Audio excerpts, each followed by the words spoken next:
बिस्मिल्लाहिर्रहमानिर्रहीम। Practice now 6। An article cost $85 before GST. अब GST हमारे पास क्या होता है? Good sale tax.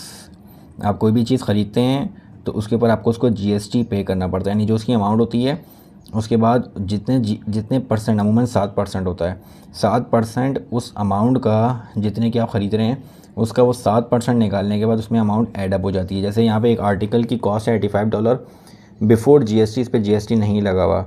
जीएसटी हमने एज्यूम किया है कि वो 7% है, तो आपको ये बताना है कि अमाउंट कितनी पे करनी पड़ेगी फॉर दैट आर्टिकल। तो आर्टिकल की कॉस्ट प्राइस आ रही है हमारे पास $85। अब इसके ऊपर 7% का जीएसटी लग रहा है, तो मैं जीएसटी अमाउंट निकाल लेता हूँ कि जीएसटी परसेंटेज मुझे यहाँ पे 7% गिवन है। मुझे जीएसटी अमाउंट निकालनी है कि जीएसटी, ये जो गुड सेल्स टैक्स है, ये अमाउंट कितनी अमाउंट इसके ऊपर जीएसटी टैक्स लग रही है। So GST amount will be GST percent multiply by cost price.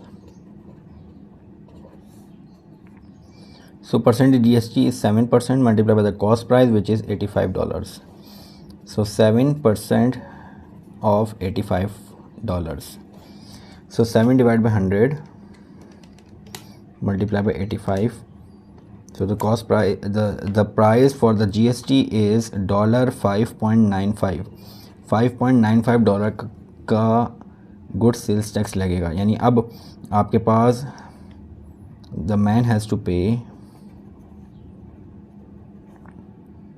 या सेलिंग प्राइस कितनी आ जाएगी, ये बेसिकली हमारे पास सेलिंग प्राइस है।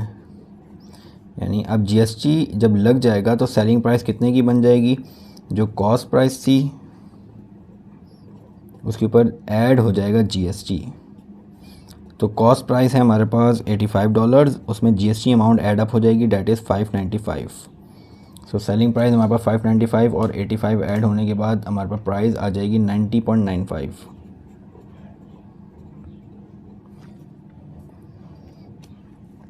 So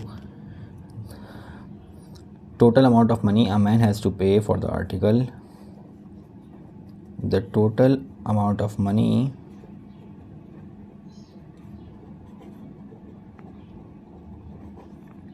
a man has to pay for the article is $90.95। $90.95 पे करने हैं फॉर द आर्टिकल, जिस अब इसमें जीएसटी अमाउंट शामिल है। Now question number 2। A printer is sold for 642। अब प्रिंटर सोल्ड हुआ है इस प्राइस पे, इसका मतलब यह है कि इसकी प्राइस में कॉस्ट प्राइस भी शामिल है और जीएसटी अमाउंट भी शामिल है। आगे लिखा हुआ भी है inclusive 7% of GST. It means that इसमें 7% का जीएसटी शामिल है। अब आपको mark price of the printer बतानी है, which is also the cost price. So यहाँ पे हमारे पास सेलिंग प्राइस दे दी गई है। सेलिंग प्राइस हमारे पास है $642 डेट जिसमें इंक्लूसिव है जीएसटी 7% शामिल है। इसका मतलब यह है कि मैं इसमें एज्यूम कर लेता हूँ कि मार्क प्राइस आपके पास जो है वो $X होगी। यानी अब अगर मैं जीएसटी अमाउंट निकालूं तो वो जीएसटी अमाउंट क्या आएगी? GST amount will be GST percent multiply by the mark price. Mark price also the sold cost price. पिछले क्वेश्चन में मार्क प्राइस को कॉस्ट प्राइस कहा गया था, तो यहाँ पे जीएसटी परसेंटेज गिवन है 7% ही होती है अमूमन, और मार्क प्राइस हमने यहाँ पे एज्यूम की भी है X। तो it means that 7 divide by 100 multiply by X, so it will be 0.07x the GST amount. ये जीएसटी अमाउंट है हमारे पास।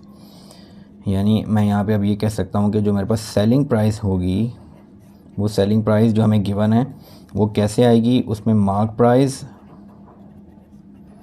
और जीएसटी अमाउंट एडअप होगा। अब मार्क प्राइस हमने एज्यूम की हुई है X, उसमें जीएसटी अमाउंट एडअप हुई। जीएसटी अमाउंट है हमारे पास 0.07x। ये दोनों अमाउंट एडअप होंगी तो सेलिंग प्राइस बन जाएगी, और सेलिंग प्राइस वो हमें गिवन भी है। तो 1 + 0.07, इसमें x का कोफिशिएंट 1 और यहाँ पे x का कोफिशिएंट 0.07, तो 1x + 0.07x will be 1.07x, और सेलिंग प्राइस हमें दे दी गई है, डैट इज़ $642। सो मैं x निकाल लेता हूँ 642 divided by 1.07. So the price will be 642 divided by 1.07. So the price is $600. Means that $600 हमारे पास क्या प्राइस आ रही है 600. हमने मार्क प्राइस एज्यूम की हुई है. सो मैं यहाँ पे लेट कर लेता हूँ the mark price of the printer